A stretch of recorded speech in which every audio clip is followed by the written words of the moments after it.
Hola, como les prometí, hoy vamos a hablar en la charla número 25 de las misceláneas. Y aquí expondré las dos primeras hipótesis de estas misceláneas. ¿Por qué comemos cosas dulces cuando las cosas nos van mal en la vida?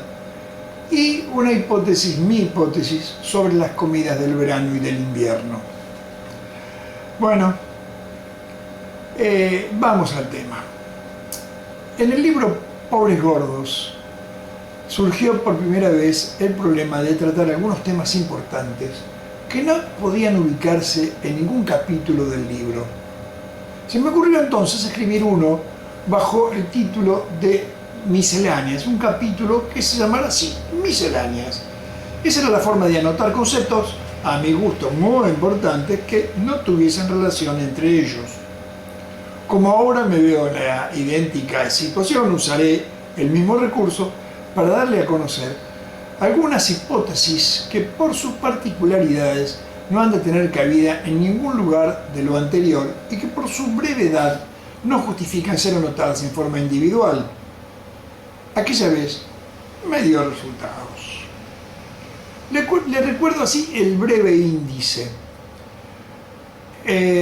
Los primeros dos ítems o dos temas de esta charla serán hipótesis sobre por qué sentimos la necesidad de comer cosas dulces cuando algo nos va mal y la hipótesis sobre las comidas del invierno y del verano.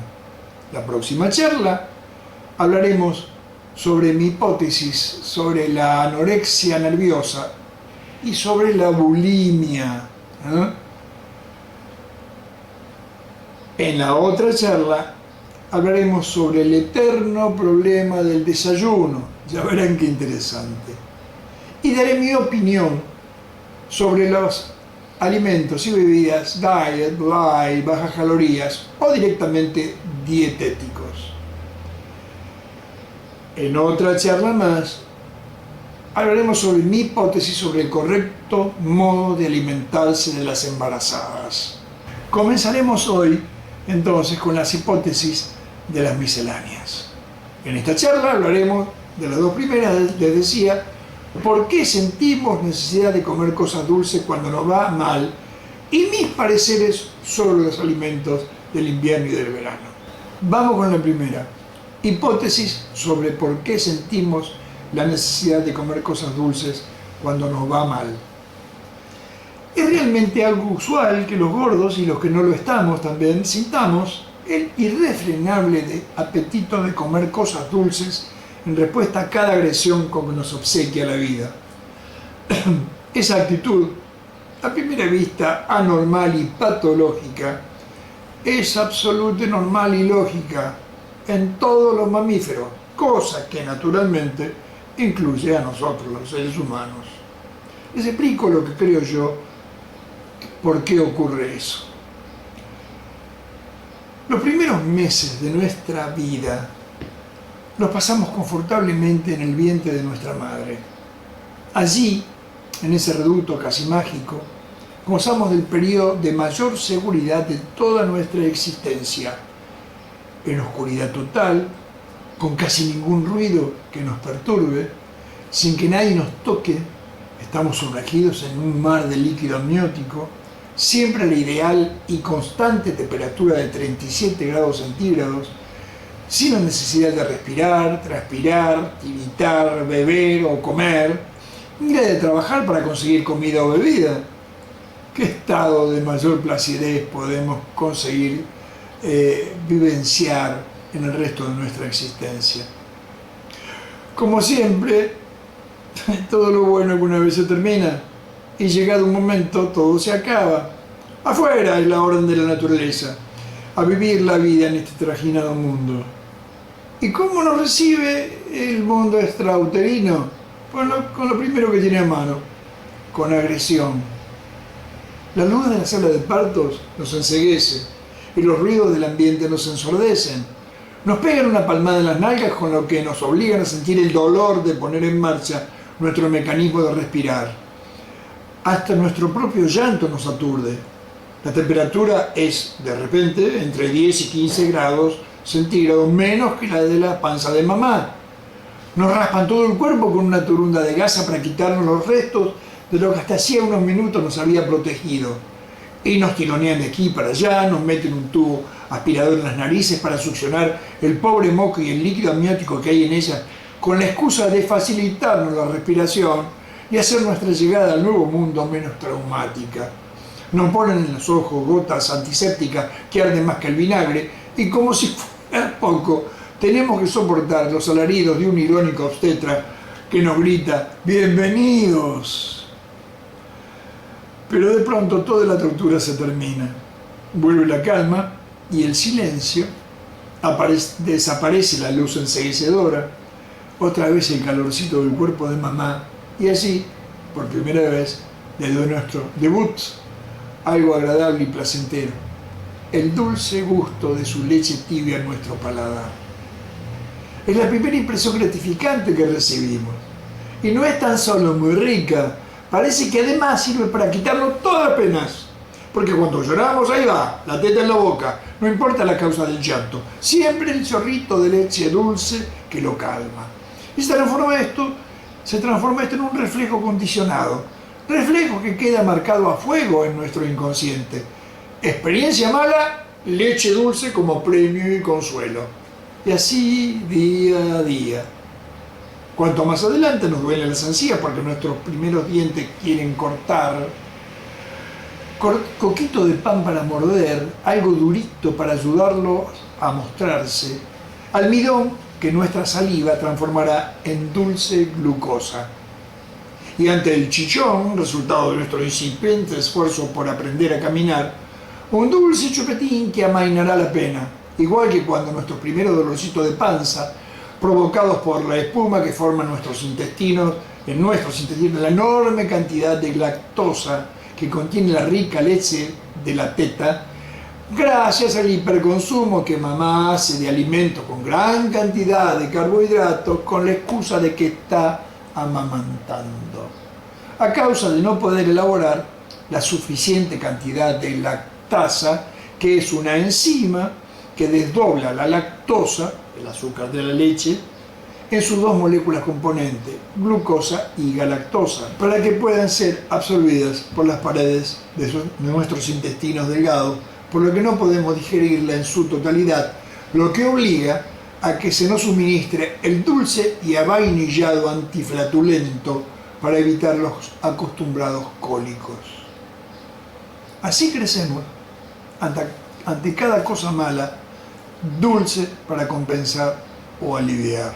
Entonces, ¿de qué otra forma podemos reaccionar siendo adultos si desde el nacimiento nos enseñaron que todo se soluciona con algo dulce? Si nuestro inconsciente no conoce otra forma más efectiva. Por eso la compulsión de todos ante la angustia, el dolor, la desesperación, el desasosiego o la incertidumbre. Si hasta a los otros animales, a los otros mamíferos les pasa lo mismo. Dele un caramelo a su perro cuando lo nota nervioso y verá cómo se serena. Por favor, no haga esto con frecuencia aduciendo que yo se lo he recomendado. Su veterinario se puede enojar conmigo. Fíjese en la actitud que tenían los domadores del circo cuando, después de obligar a los caballos o a los osos, por ejemplo, a hacer piruetas, les obsequiaban terrones de azúcar para volverlos a la calma. Los caballos y los osos y los demás mamíferos estamos marcados con la primera impresión protectora del gusto dulce de la leche de mamá, después del agresivo trauma del nacimiento. Si razona lo que le ha escuchado, ha de pensar que el problema no tiene solución, ¿verdad? Pero no se alarme, sí la tiene, sí la tiene.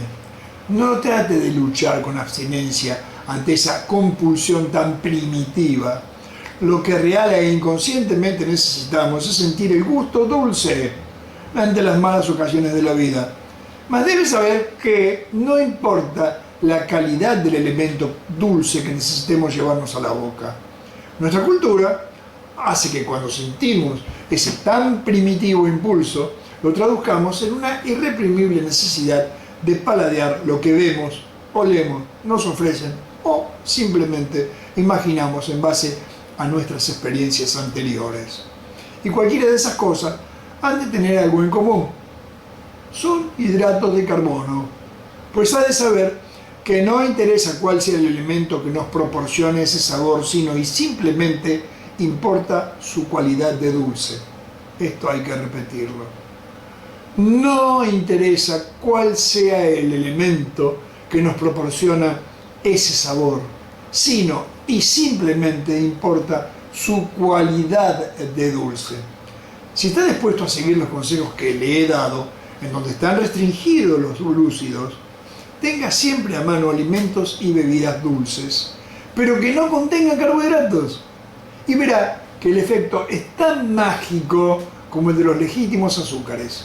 Utilice su ingenio y tenga siempre a su disposición cosas dulces elaboradas con edulcorantes artificiales y tendrá una ventaja extra.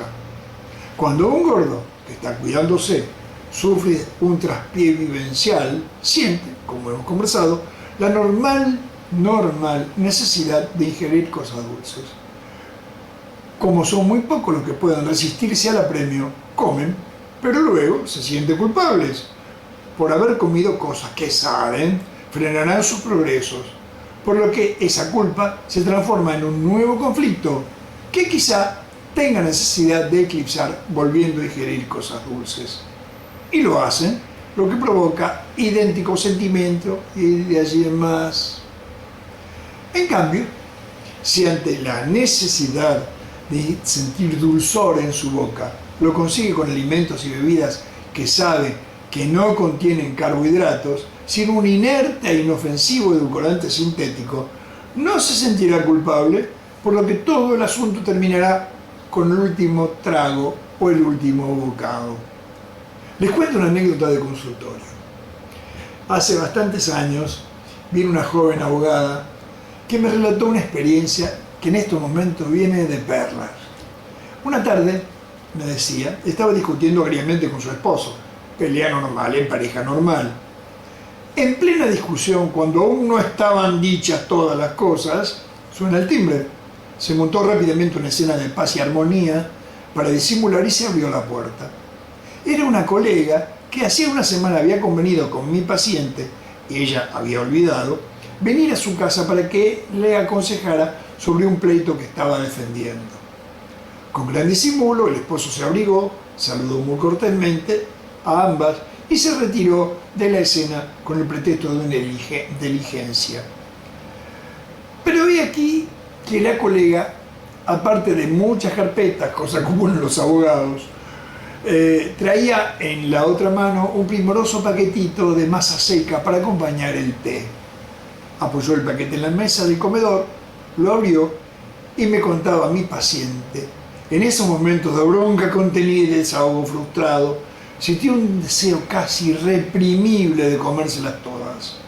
Pero se acordó de que el jueves anterior habíamos estado hablando del tema del que hace un ratito he comentado a usted y decidió ponerlo en práctica en ese momento. Con la excusa de calentar el agua para el té, se metió en la cocina, puso la pava en el fuego, abrió la heladera y se sirvió una generosa porción de una especie de postre que en aquellos tiempos se había puesto muy de moda entre mis pacientes y que era creación de uno de ellos.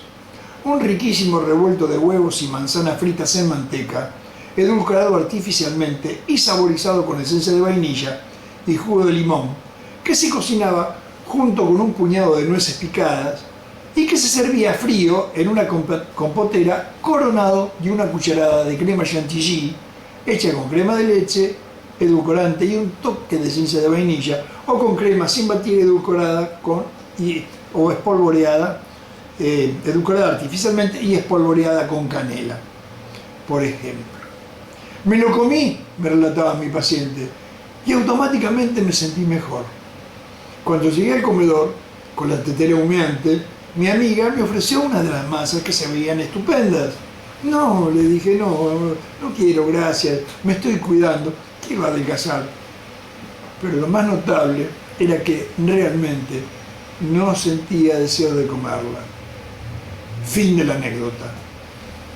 Si a pesar de tener preparado un arsenal de cosas dulces, pero no engordantes con el objeto de prevenir este tipo de emergencias, ante una situación difícil decide consumir carbohidratos, seguramente lo que su inconsciente pretende, espero que estemos de acuerdo en esto, es eclipsar ese traspié, aumentando el conflicto que supuestamente lo protege para así diluir los efectos del nuevo problema.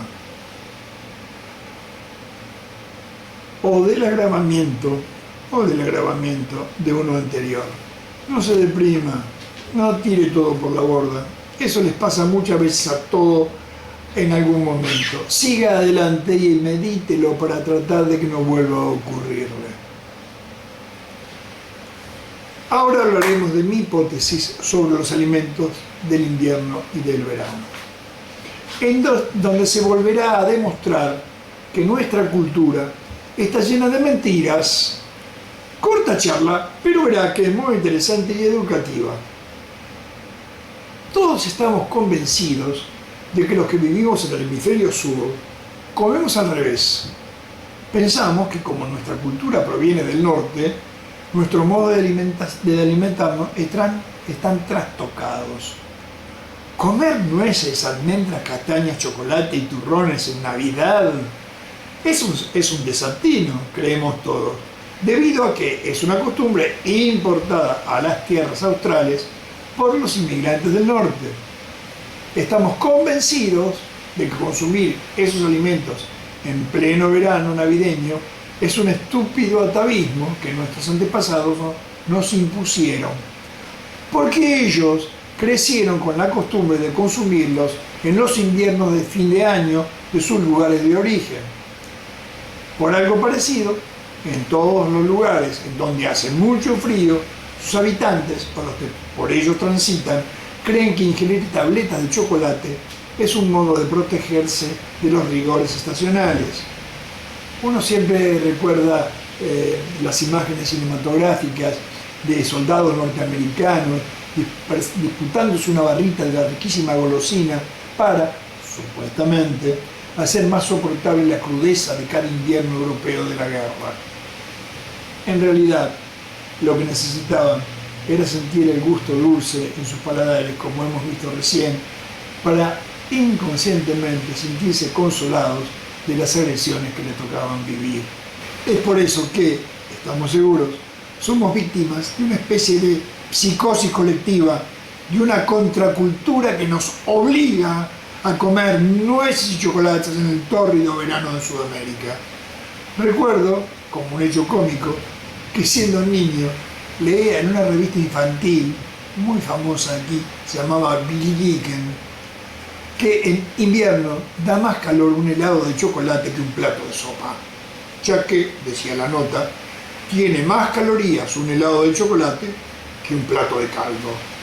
Y me lo creí, pero por sobre todo me encantó la noticia, porque nadie puede negar que cuando uno es niño, y también más adelante, es 1000 veces más rica una buena porción de helado que un plato de sopa, aunque haga muchísimo frío.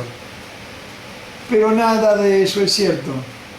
Decíamos en una charla anterior que para todos nuestra boca no es más que la boca de un horno en donde cuanto más combustible se echa, más calor se produce, y que esto es una falacia.